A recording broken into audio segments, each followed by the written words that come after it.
Assalamualaikum warahmatullahi wabarakatuh.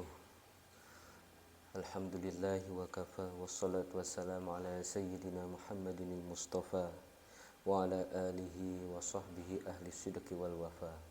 Qala Allah ta'ala fi kitabihil karim, Rabbi shrah li sadri wa yassir li amri wahlul 'uqdatam min lisani yafqahu qawli, amma ba'du. Sahabat-sahabat muslimin dan muslimat, shaimin dan shaimat rahimakumullah. Alhamdulillah kita berjumpa kembali, dan pada hari ini alhamdulillah Allah masih memberikan kesempatan kepada kita untuk bisa menjalani hari kelima dari bulan suci Ramadan. Jadi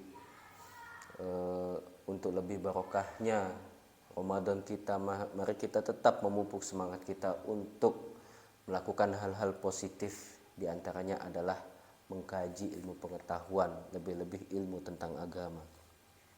Baik, sahabat-sahabat sekalian, shaimin dan shaimat, pembahasan kita pada hari ini sudah memasuki tentang janabah. Jadi kemarin kita sudah membahas tentang fardu-fardunya wudhu. Pembahasan selanjutnya adalah tentang ghuslul janabah.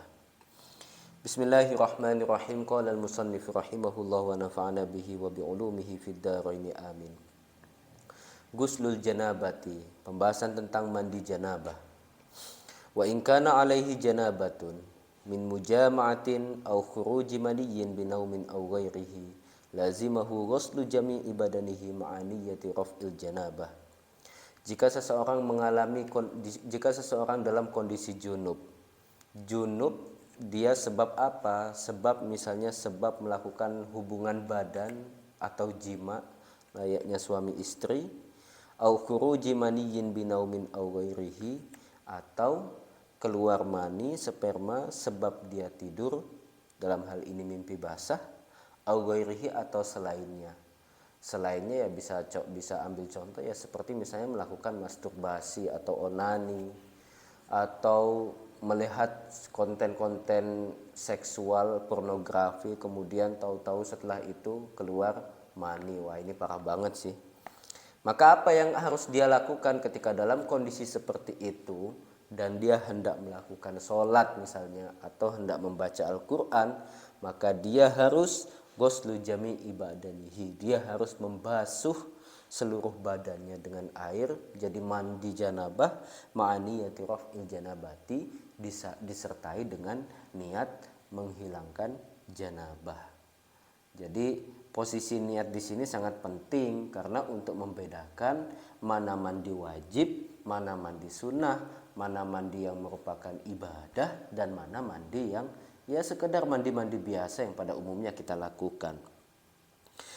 Tapi hadirin sekalian, sahabat-sahabat sekalian, sebenarnya kewajiban mandi itu, kewajiban seseorang diwajibkan mandi itu di samping dua hal ini, sebab jima atau khuruji maniyyin, kalau mau didetailkan sebenarnya hal-hal yang mewajibkan seseorang mandi itu ada enam.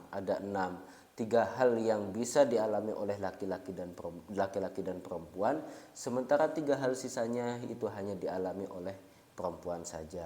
Apa saja? Yang pertama misalnya keluar inzalul maniyyi, keluar sperma seperti yang dicontohkan, seperti yang disebutkan dalam kitab Risalah Al-Jami'ah ini. Jadi sebabnya entah karena mimpi atau karena hubungan badan. Yang kedua iltiqaul khitanaini, jadi bertemunya dua alat kelamin antara laki-laki dan perempuan. Jadi seseorang yang melakukan hubungan badan tapi tidak sampai keluar sperma, baik laki-laki maupun perempuannya, maka dia tetap wajib melakukan mandi janabah, mandi besar. Sebab apa? Sebab dia sudah mempertemukan dua alat kelamin mereka meskipun tidak sampai keluar mani. Nah, kemudian yang ketiga apa? Yang ketiga adalah mati, al-mautu. Jadi mati bisa menjadi sebab mayit itu harus dimandikan layaknya mandi besar. Jadi seluruh badannya itu harus dibasuh, harus disiram oleh air, jangan sampai ada yang terlewat sedikit pun. Kemudian 3 sisanya ini hanya dialami oleh perempuan ya, sebagaimana kita tahu ya, ambil contoh ya haid, nifas dan wiladah atau melahirkan. Jadi pasca melahirkan dia wajib mandi. Ya, begitu juga ketika selesai haid, artinya dia sudah menjalani masa suci, baru masuk masa suci, suci dari haid dan nifas, maka dia harus segera mandi, mandi besar untuk sebagai syarat dia bisa kembali melakukan sholat dan ibadah lainnya.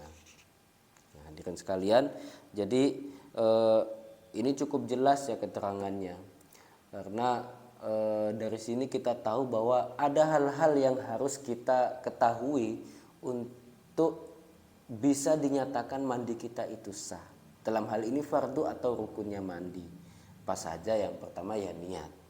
Seperti saya jelaskan tadi, niat sebagai pembeda mana yang mandi wajib dengan mandi sunnah. Karena tata caranya sama, sehingga harus dibedakan dengan apa ya, dengan niatnya. Sebagaimana sholat, untuk membedakan mana sholat wajib dan sholat sunnah, ya dia ditentukan oleh niatnya. Kemudian yang kedua, ada yang ketinggalan, kapan niat itu dilakukan? Sama halnya seperti wudhu. Jadi ketika air mulai disiramkan ke tubuh kita, pertama kali kita menyiram anggota tubuh kita, maka dalam hati kita bersamaan kita mengucapkan niat. Yang kedua adalah menghilangkan benda najis tatkala benda najis itu memang ada di tubuh kita.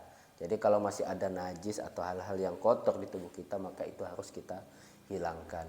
Yang ketiga adalah menyampaikan air ke seluruh badan. Jadi anggota-anggota yang zohir, yang terlihat ini harus terkena air semua. Jadi kayak lipatan-lipatan telinga misalnya, atau bagi orang-orang yang tubuhnya itu lebih gemuk misalnya, kadang ada lipatan-lipatan tuh di perutnya. Nah itu juga harus diperhatikan, jangan sampai terlewat, itu harus kena juga airnya. Jadi pokoknya anggota-anggota yang di luar itu harus terkena air. Jadi saya kira sekian dari kami. Wallahu a'lam bishawab. Assalamualaikum warahmatullahi wabarakatuh.